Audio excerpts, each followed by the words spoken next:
নমস্কাৰ মৰমৰ ছাত্ৰ ছাত্ৰীসকল। আজি এইটো ভিডিঅ'ত আমি আলোচনা কৰিম ক্লাছ 6ৰ হিন্দী কিতাপত থকা 10 নম্বৰ পাঠ বাঘ और बटोही এই পাঠটো আলোচনা কৰিম। এই পাঠৰ অন্তৰ্গত তোমালোকৰ অভ্যাসমালাত থকা যিমানখিনি প্ৰশ্নৰ উত্তৰ আছে গোটেইখিনি এই ভিডিঅ'টোত তোমালোকে পাবা। প্ৰশ্নৰ উত্তৰ কৈ অতি চুটিকৈ আৰু সহজ ভাষাত বুজি পোৱাকৈ তোমালোকক লিখি দিয়া হৈছে। সো তোমালোকে ভিডিওটি স্কিপ নকৰাকৈ শেষলৈকে চাই থাকিবা, তেনেহ'লে তোমালোকে গোটেই পাঠটো বুজি পাবা। আৰু পৰীক্ষাৰ বাবে যোনবোৰ প্ৰশ্ন গুৰুত্বপূৰ্ণ হয় অকল সেইবোৰ প্ৰশ্ন তোমালোকক বেছি ভালকৈ বুজাই দিয়া হৈছে আৰু ইয়াত আলোচনা কৰা হৈছে। সো এতিয়া বলা আমি আৰম্ভ কৰিম তোমালোকৰ অভ্যাসমালাৰ 1 নম্বৰ প্ৰশ্ন হৈছে কি, बाघ और बटोही कहानी को अपने शब्द में बताओ। ইয়াত কি কৈছে, এই তোমালোকৰ বাঘ और बटोही যি পাঠ আছে এই পাঠটো তোমাৰ নিজৰ কথাৰে কাহিনীটো লিখিব লাগে। ইয়াৰ উত্তৰ হ'ব কি, एक जंगल में एक बाघ रहता था, মানে এখন হাবিত এটা বাঘ কৰিছিলে। वह इतना बुरा हो चुका था कि खुद से शिकार नहीं कर पाता था। তেওঁ যেতিয়া বয়স হৈ গৈছিলে, বুঢ়া হৈ গৈছিলে, তেওঁ নিজৰ খাদ্যৰ কাৰণে শিকাৰ কৰিব নোৱাৰা হৈ পৰিছিলে। एक दिन उसे दलदल के पास एक सोने का कंगन मिला और उस कंगन को लेकर एक तरकीब सोचा कि किसी को कंगन का लालच देकर फसाया जा सकता है। এই বাঘে এটা দলদলৰ পাছত কি পাইছিলে, সোণৰ খাৰু পাইছিলে। এই খাৰুটো পোৱাৰ পিছত বাঘটো এটা বুদ্ধি কৰিছিলে যে এই সোণৰ খাৰুটোক কোনোবাক দেখাই ইয়াত ফসাব পাৰিম, তাৰপিছত শিকাৰ কৰিম। ঠিক আছে। थोड़ी देर बाद उसने देखा कि एक बटोही तालाब के दूसरे ओर से जा रहा था। उसने उस बटोही को पुकारा और कंगन का लालच देकर अपनी ओर आने को कहा। অলপ পিছতে কি দেখিছে, এটা বটহি কি কৰিছিলে, এটা পুখুৰীৰ ওচৰত গৈছিলে। তেতিয়া বাঘটোৱে এই সোণৰ খাৰু জোৰা কি কৰিছিলে, এটা খাৰু আছিল সোণৰ, সেইটো দেখাই তাৰ ফালে মাতিছিলে। लेकिन बटोही ने कहा कि अगर वो उस पार जाएगा तो वो उसे खा जाएगा। কিন্তু बटोहीটো কি কৈছিলে যে মই ওই ফালে গ'লে মোক খাই পেলাব। तो बाघ ने कहा कि उसने अब शिकार करना छोड़ दिया। তেতিয়া বাঘ কৈছিলে যে মই এতিয়া শিকাৰ কৰা এৰি দিছোঁ। ওহ अब सन्यासी की सीख ले रहा है, इसीलिए घबराने की कोई बात नहीं है। আৰু বাঘে কি কৈছিলে যে এতিয়া তেওঁ শিকাৰ কৰা এৰি দিছে আৰু সন্ন্যাসী লৈছে, সেইকাৰণে কোনো চিন্তাৰ কথা নাই। बटोही सोने के लालच में आकर बाघ का विश्वास कर लेता है और उस पर जाने के लिए तालाब में 2-4 कदम बढ़ाने पर ही वो दलदल में फंस जाता है। আৰু এই সোণৰ খাৰুটোৰ লোভত কি কৰিলে, এই বটহিয়ে কি কৰিলে, বাঘটোক বিশ্বাস কৰিলে, কৰি তাৰ ফালে আগুৱাই যোৱাত কি হ'ল, এই যে দলদল আছিল দলদলত তেওঁ ফাঁচি গ'ল। बस फिर क्या, बाघ को इसी बात का इंतजार था। उसने भयंकर मुद्दा में धीरे धीरे बटोही को और बढ़ते हुए झपटा मारा। बाघ को इस प्रकार अपनी ओर झपट्टा मारते देख बटोही को अपने मूर्खता होने का एहसास हुआ कि उसने लालच में पड़कर अपना विवेक त्याग दिया, जिसके कारण वो बाघ का आसान शिकार बन गया। फिर क्या, बाघ ने बटोही का शिकार पर बड़े दिनों बाद आराम से पेट भरकर खाया। কি কৰিলে, তাৰপিছত বাঘটোৱে সেইটোৱে কৰিলে, তেওঁ শিকাৰ কৰাৰ কাৰণে তেওঁক মাতিছিলে, তাৰপিছত বাঘটো তেওঁক ধৰি খাই পেলাইছিলে। ঠিক আছে। ইয়াৰ পৰা তোমালোকে কি শিকিলা, যে কেতিয়াও লোভত পৰি নিজৰ যি বুদ্ধি, নিজৰ যি বিবেক, সেইটো ত্যাগ কৰিব নালাগে, নিজৰ বুদ্ধিত চলিব লাগে। এই বটহিটো এই সোণৰ লোভত আগবাঢ়ি যোৱাৰ কাৰণে তেওঁ মৃত্যুৰ মুখত পৰিব লাগিলে, বাঘটো তেওঁক শিকাৰ কৰি খাই পেলালে। এতিয়া তোমালোকৰ 2 নম্বৰত কি দিয়া আছে, প্ৰস্তুত चित्रकथा, बाघ और बटोही से हमें क्या सीख मिलते हैं। সেই কথাখিনিয়ে কৈছে যে এই পাঠটোৰ পৰা আমি কি শিকিব পাৰোঁ? আমি কি শিকিলোঁ? उत्तर होगा प्रस्तुत चित्र कथा बाघ और बटोही से हमें यह सीख मिलती है कि हमें लालच में पड़कर कभी भी दूसरों पर भरोसा नहीं करना चाहिए। আমি ইয়াৰ পৰা কি শিকিলোঁ যে লোভত পৰি কেতিয়াও বেলেগক বিশ্বাস কৰিব নালাগে। अगर हम लालच में पड़कर अपना बुद्धि और विवेक खो देंगे तो हमारी हालत बटोही जैसी होगी। যদি আমি লোভত পৰি নিজৰ বুদ্ধি বিবেকক যদি আমি এৰি দিওঁ তেতিয়া কি কৰিম? আমি লোকচানৰ সামনা কৰিব লাগিব। 3 নম্বৰত আছে उत्तर लिखो। क नंबर प्रश्न बुरे होने पर बाघ ने क्या तरकीब सोची?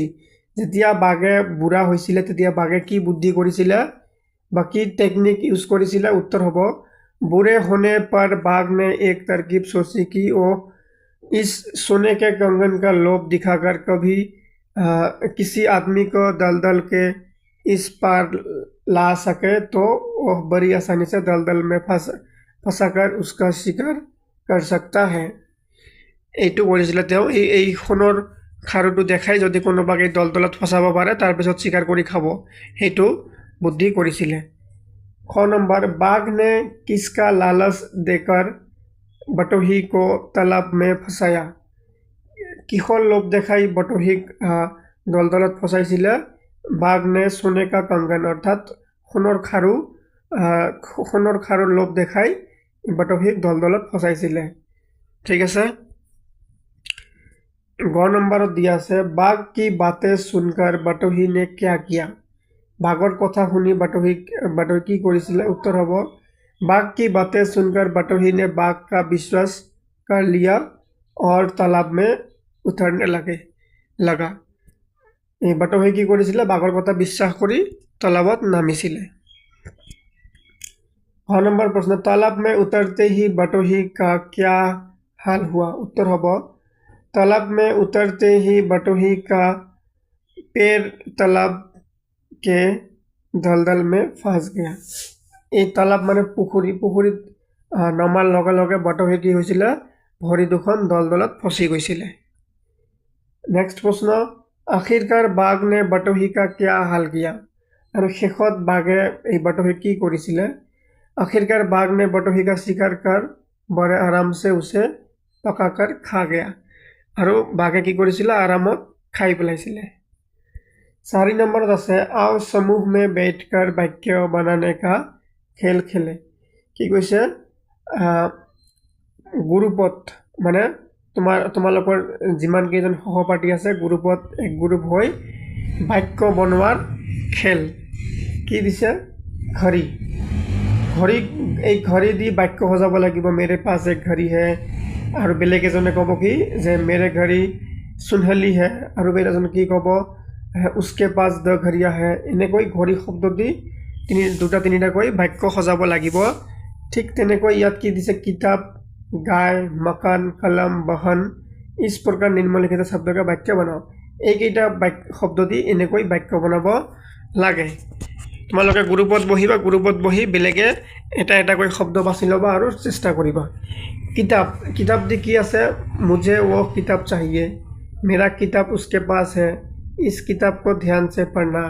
এইটো হৈ গ'ল किताब दी। गाय हमारे पास 2 गाय है, गाय दूध देती है, गाय का पूजा जाता है। এনেকৈ লিখিব লাগিব। नेक्स्ट की আছে?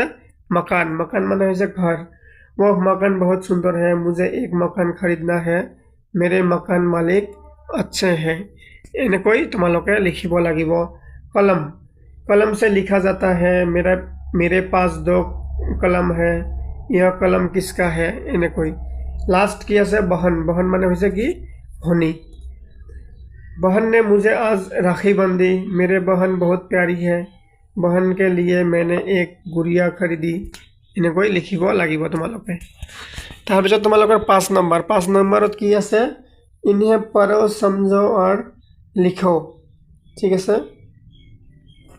কেনেকৈ কৰিব লাগে চোৱা তোমালোকে। ইয়াত মনুষ্য, ভৱিষ্য আৰু ভাষ্য ইয়াত কি মিল আছে?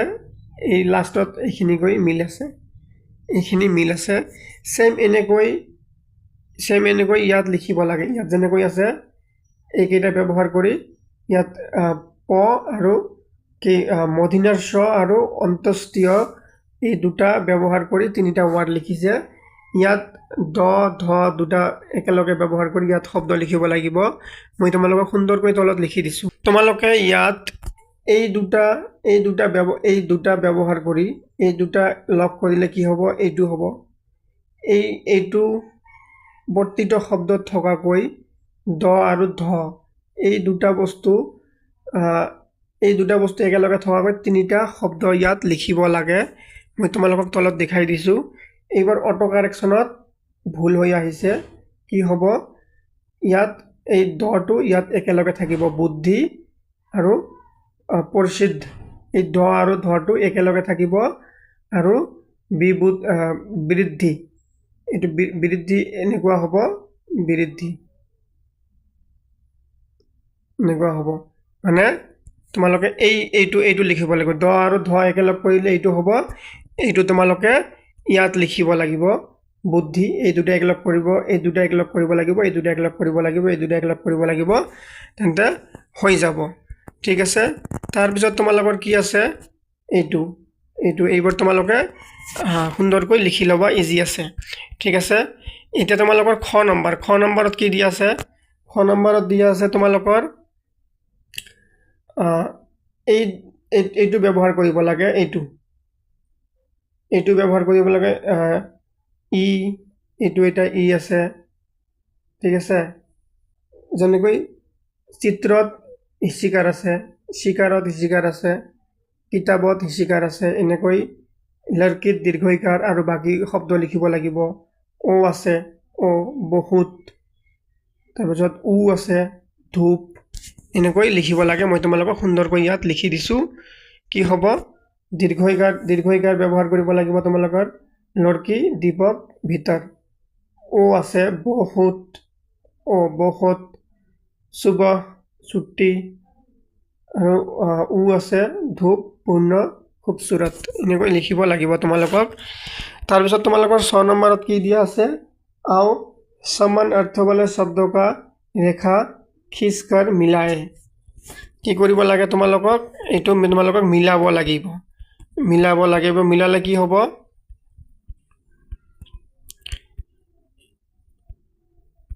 এইটো মই তোমালোকক ইয়াত ডাইৰেক্ট ফটো এটা দিয়া আছে আৰু ইয়াত সুন্দৰকৈ উত্তৰ লিখি দিয়া আছে ঠিক আছে তোমালোকে 7 নম্বৰৰ ফটোটো চাই ল'বা 7 নম্বৰত आओ समान अर्थ वाले शब्दों को को रेखा खींचकर मिलाए কি হ'ব মানে সমান অৰ্থ একে অৰ্থ থকা শব্দবোৰ মিলাব লাগিব যেনেকৈ তালাব হলে পোখৰ মানে আমাৰ পুখুৰী আসমান হলে হ'ব গগন লালচ হলে হ'ব লোভ স্বৰ্ণ হলে হ'ব সোণা তাৰপিছত বাটহি হলে কি হ'ব পথিক ঠিক আছে এনেকৈ এইটো তোমালোকৰ কিতাপত তোমালোকে এতিয়াই দাগ দি লোৱা 8 নম্বৰত দিয়া আছে নিম্নলিখিত संख्याओं को देखो और नीचे अक्षरों में लिखो तলত কিছুমান সংখ্যা দিয়া আছে তোমালোকে আখৰত লিখিব লাগে এটো কি 16 এটো কি 15 এটো কি 27 এটো 21 এটো 14 এনেকৈ লিখিব লাগিব এইখিনি যে তোমালোকৰ পাঠৰ গোটেইখিনি বস্তু আলোচনা কৰা হৈ গল যদি তোমালোকৰ ভিডিওটো ভাল লাগি থাকে লাইক কমেন্ট কৰি শেয়াৰ কৰি দিবা ধন্যবাদ